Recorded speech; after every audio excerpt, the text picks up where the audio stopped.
Vă salut! După cum vedeți în spatele meu, a nins, iar eu mă aflu la prima mea partidă din acest sezon. Sunt pe lacul de la Căprioara și vă invit alături de mine la o partidă în sezonul rece. O să vă arăt pas cu pas cum abordez eu o asemenea partidă, de la monturi, la nadă, la tactici. Haideți să preparăm nada și să dăm drumul la treabă. Nimic complicat. Un amestec de pelete, mai puțin uleioase. Niște TTX simplu pentru efectul de nor. Carb Extreme, un boiles făcut cu mai mult aromă în partea lichidă. Nu pun foarte multe. Un așa, două, mâini. Sparg încă vreo 5-6 bucăți. Bun. Conservă de porumb.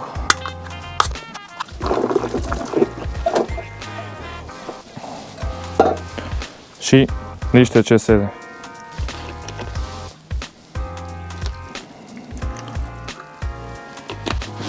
Amestecăm bine. Și iată, așa arată mixul nostru. Nada este gata.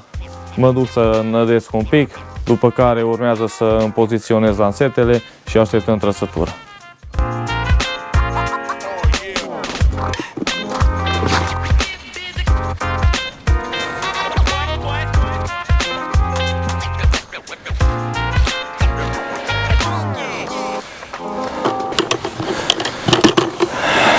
Aici o să nădim, după care o să poziționez o singură lansetă în această zonă.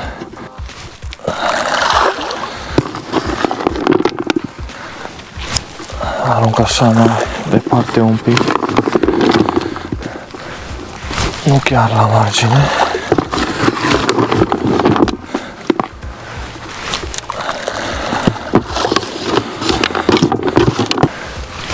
Ia. Acum hai să mergem înapoi să poziționăm lansetele.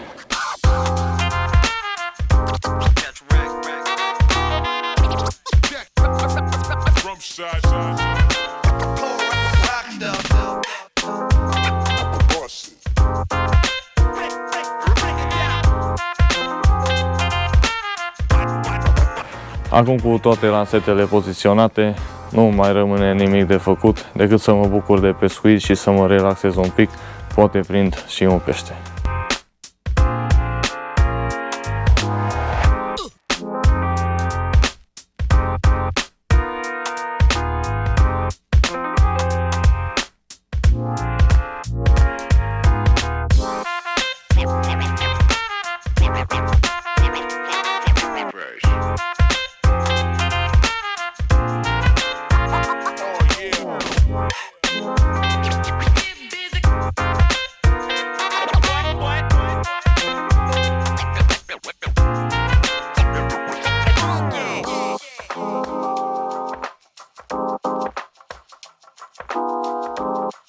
Prima trăsătură, prima noapte.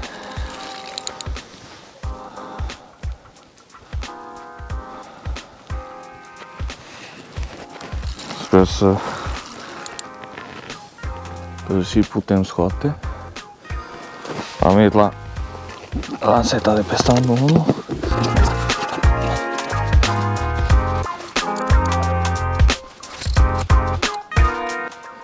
Primul meu crap din 2023.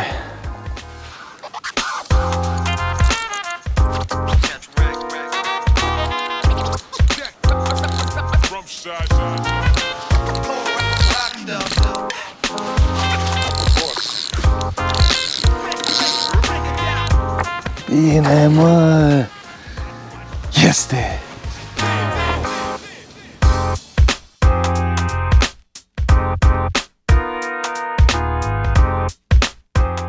Ei, dacă mă sopești acum, ioi.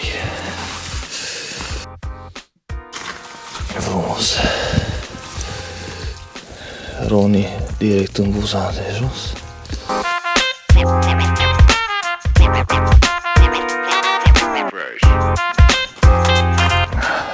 Pun montura deoparte.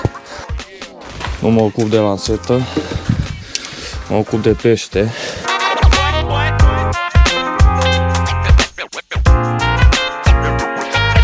Când se liniștește, încerc să ridic.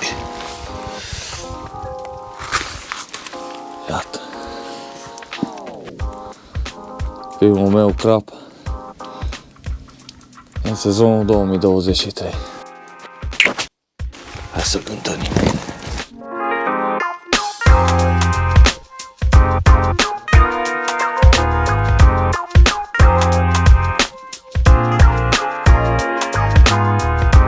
Nouă kg 500. Primul nostru pește.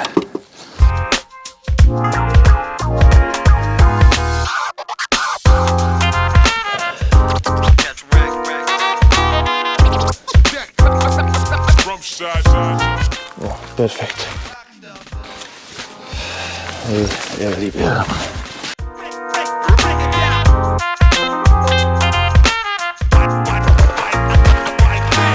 Bine, mă!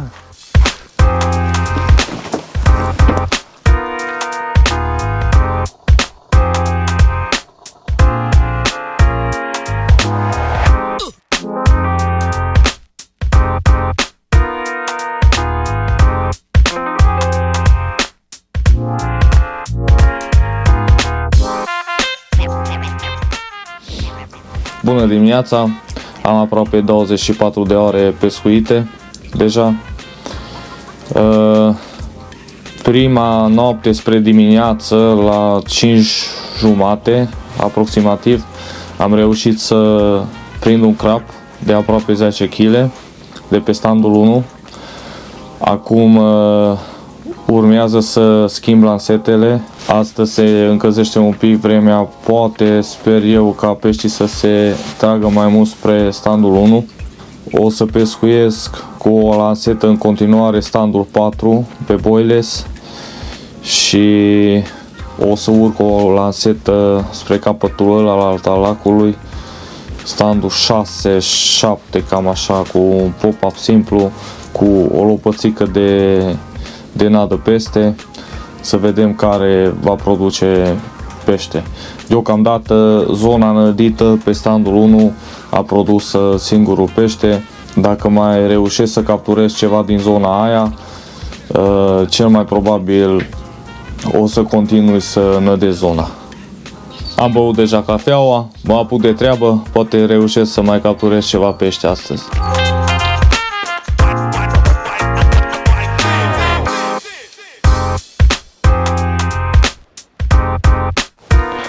Au trecut 24 de ore de când am ajuns.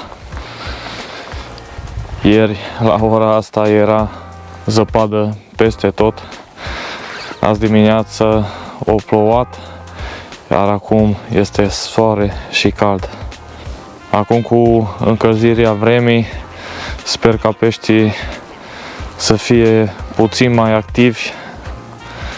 Sper să ciupesc vreo o bucată, două în cursul zilei. Prognoza meteo zice că și mâine o să fie cald. Deci, dacă am noroc, o să mai prind ceva mustăcioși. Uite, așa îmi petrec eu orele în șir în care aștept trăsăturile. Mereu am găleata cu bag mixul lângă mine, îmi prepar bagurile în avans pentru partidele următoare. Las agrafa rapidă în afara bagului, nu mai atașez montura și este gata de atac. De asemenea, mereu îmi fac și săculeți solubili de diferite dimensiuni. Nu se știe niciodată când mă voi folosi de ele. În scurt timp se lasă seara, se întunecă. Dacă voi prinde ceva în noaptea ce urmează. O să fac filmări, o să vă arăt peștii sau peștele sau nimic. Dacă nu, ne vedem mâine dimineața. O dimineață spectaculoasă, cu soare, cald. Este destul de frumos afară, dar din păcate noaptea a trecut fără trăsături. Speram să mai am ceva prezentări de pe zona deja confirmată, dar din păcate nu s-a întâmplat așa. Mai am aproximativ 24 de ore rămase din această partidă. Cu lanseta care mi-a dat deja un pește, o să insist tot în jurul zonei productive, cea nădită de pe standul 1. Cu celelalte două lansete o să fac un pescuit la intercepție pe alte standuri ale lacului, cu o lopățică mică de nadă sau chiar numai un săculeț solubil, cu dipuri, fără dipuri, lansete schimbate la o oră jumate, două. O să le schimb mai des, să încerc să localizez peștii, poate sunt într-o altă parte a lacului, ceea ce este ciudat, deoarece standul 1 cam mereu ține pești, dar de data aceasta se pare că nu este tocmai așa. O să jonglez de asemenea cu monturile, cu prezentările, o să încerc să prind pește chiar și în coloana apei, cu zigrig. Până stăm degeaba, să zic așa, haideți să vă prezint montura productivă Ronnie Rig-ul. Montura simplă care mi-a dat singura trăsătură până în momentul de față. Un Ronnie Rig cu un cârlig numărul 4, curve shank.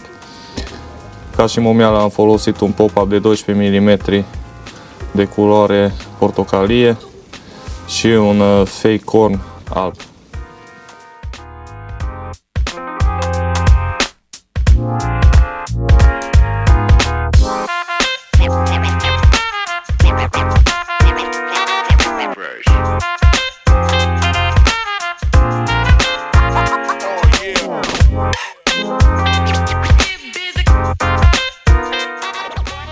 Acum, haideți să vă explic un pic cum abordez eu o partidă în sezonul rece.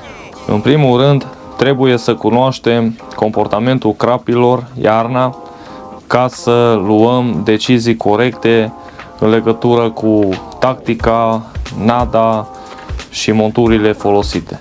Teoria spune că crapul tinde să se grupeze mai mult în zonele mai adânci al lacului iarna, însă practica și experiențele mele spun că nu este mereu așa.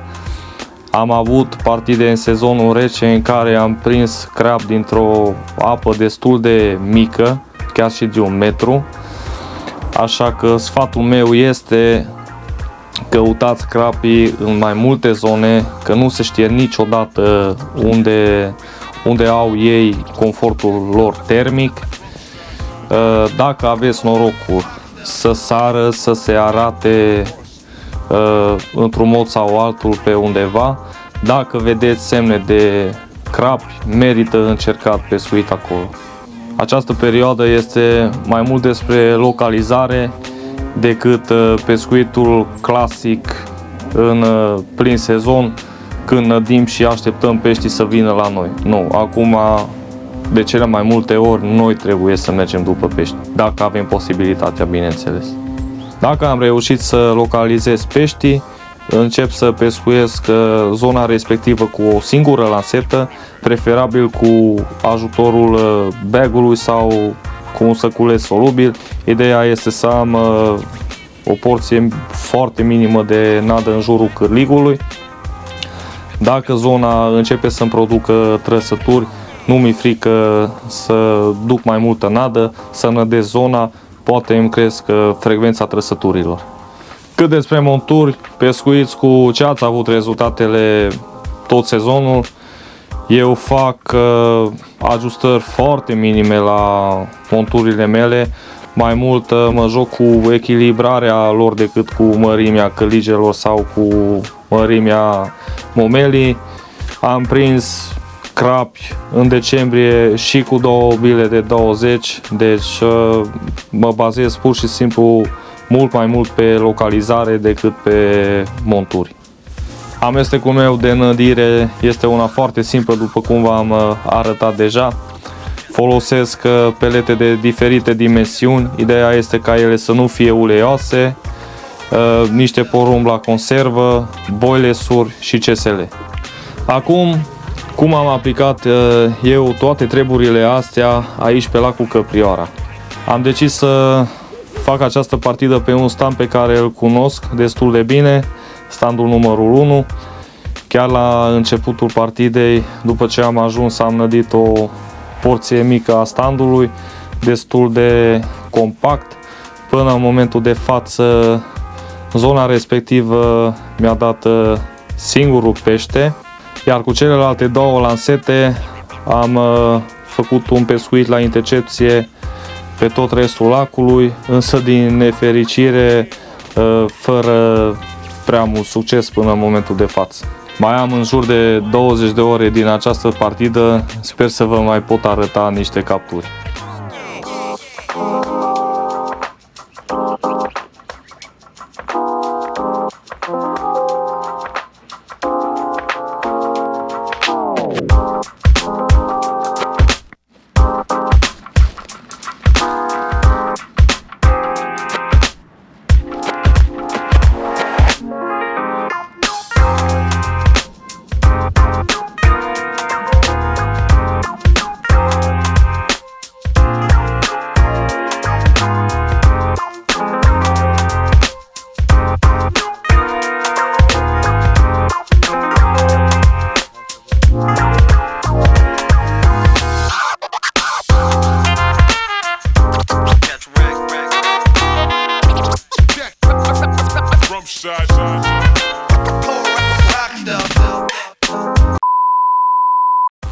De la entuziasm la dezastru, peștele de data asta a reușit să scape.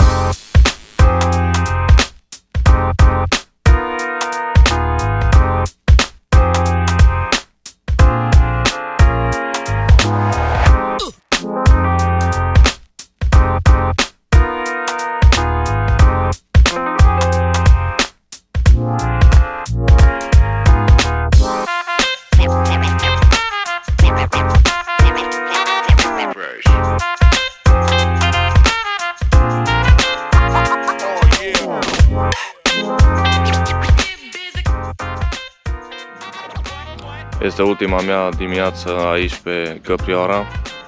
După cum vedeți în spatele meu, condițiile meteo sunt aproape identice ca și când am ajuns. Este frig, s-a înghețat, numai zăpada mai lipsește. Aseară am reușit să am o trăsătură, dar din păcate peștele s-a dus în timpul drillului. A venit de pe standul 8, pe un Ronnie rig, tot cu pop-up de culoare portocalie. Se pare că montura și culoarea momelii am nimerit-o, dar din păcate peștii nu erau destul de activi ca să vă mai pot arăta câteva exemplare frumoase. Sper că v-am fost de ajutor cu niște ponturi și informații despre cum pescuiesc eu iarna. Vă sugerez să veniți cu nervi de fier, cu răbdare multă și să fiți pregătit pentru orice eșec, deoarece iarna lucrurile sunt mult mai lente. De cele mai multe ori poate mergem acasă fără nicio prezentare, dar trebuie să veniți pur și simplu pregătit pentru așa ceva. Cu toate că condițiile sunt grele și riscul este mare de a da greș, ne bucurăm mult mai mult pentru fiecare pește și fiecare trăsătură decât în plin sezon. Mai schimb o singură dată lansetele, deoarece speranța moare e ultima. Mai am de stat încă vreo 5-6 ore pe baltă, până atunci poate mai ciupesc una. Nimic complicat, un wafter alb să fie cât mai vizibil, atașez prin buclă.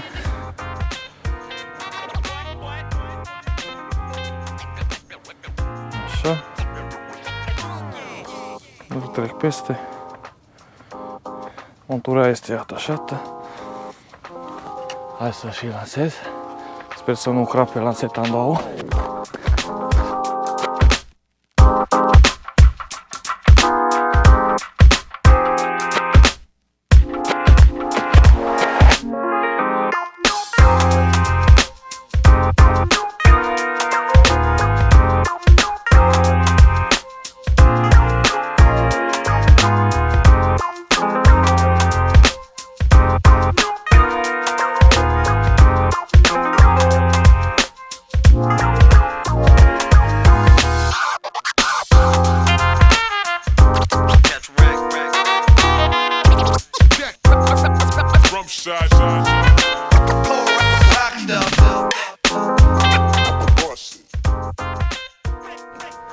După 72 de ore petrecute în ianuarie pe malul lacului de la Căprioara, unde am prins 4 anotimpuri, am ajuns la un număr de 2 prezentări, din care una s-a dus în drill. Eu vă mulțumesc pentru atenție și că v-ați uitat la acest video. Până data viitoare, vă urez fire întinse. Salutare!